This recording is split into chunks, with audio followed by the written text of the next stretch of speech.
สวัสดีบรรดาแขกที่มีเกียรติทุกท่านพร้อมด้วยครูอาจารย์หักเพลงมายังนักเรียนนักศึกษาทุกคน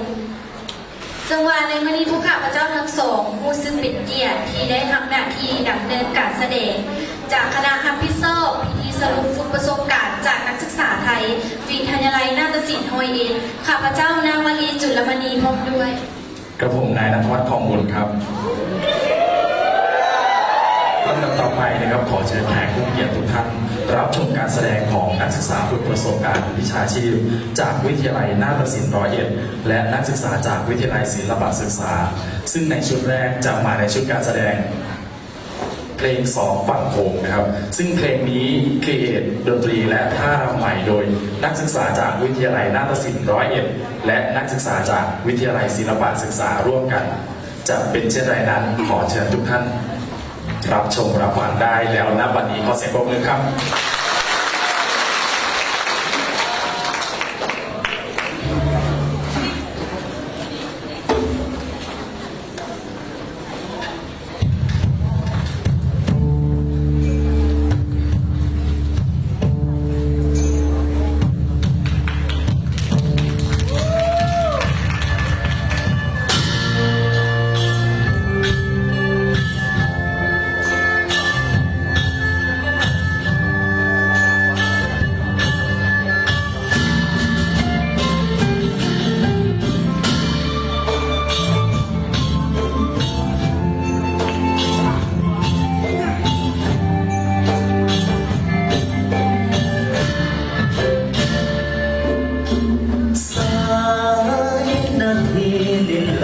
จากฟ้าเป็นพระสุธาเป็นสายและขวาสองฝั่งหากน้ำนั้นกวงก็บอกสำคัญแต่ความสำคัญของเขามันคงเรื่อยไปทั้งใกล้กันคนละฝั่งดอกมุ่งหวังทั้งสองจนได้ด้วยพวงใจฝันมันสุดหัวใจปากฟังดวงในเหมือนใจเดียวกันทั้งสองฝักกันตาด้วยสายนาทีแต่ประเพณีนั้นบ่ต่างกันศาสตร์ลาวไทยก่อนนั้นเคยได้สัมพันธ์ร่วมสายโลหิตเดียวกันอย่างน้ำเท่านั้นมากันแบ่งทาง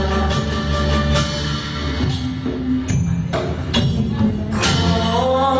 ฟ้าดินช่วยเป็นสักทีโปรดทิ้งลานีจงอย่าได้มีวันห่างอย่าให้สัมพันธ์นั้นต้องจืดจางฝากฟังชีวิตเนื้อนาทีสองฝั่ง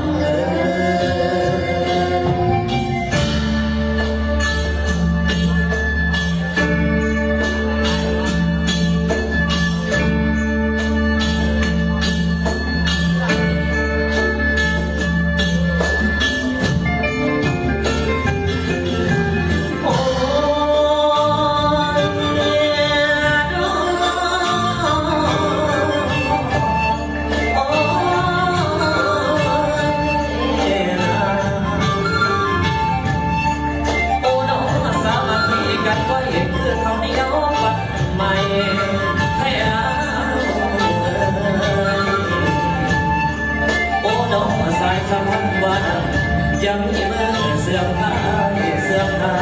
ย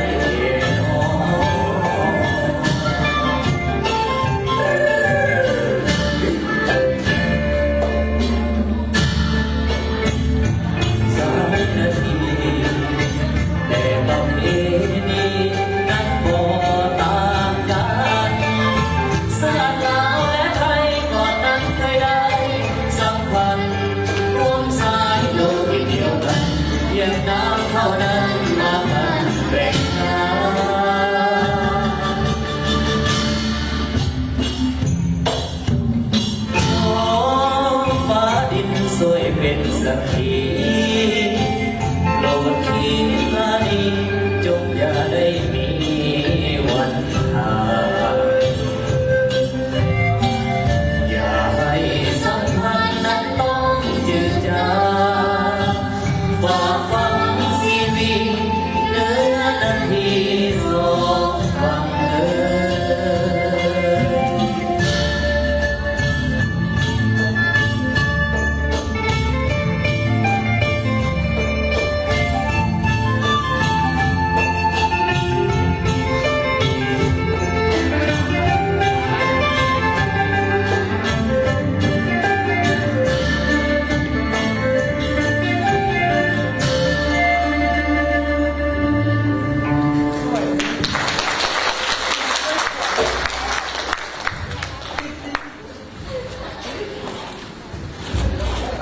Kita